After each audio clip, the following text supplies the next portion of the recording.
Today I am going to tell you 10 advanced English phrases which you can use to replace 10 basic English phrases. So you will see basic English phrases on my left and advanced English phrases on my right. So let's dive into the video. Can you help me please? Can you lend me a hand? Thank you for your help. I appreciate your help. You are welcome. Anytime or no problem. So if you help somebody and that person says thanks to you, don't say you are welcome, because this phrase has become very common one. So it sounds a little boring. So instead of saying you are welcome, you can reply with anytime or no problem.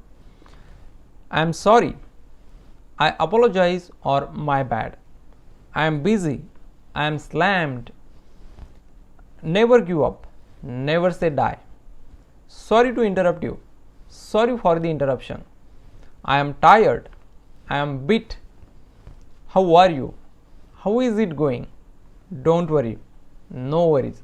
So these are 10 advanced English phrases which you can use in your everyday English communication. Thank you.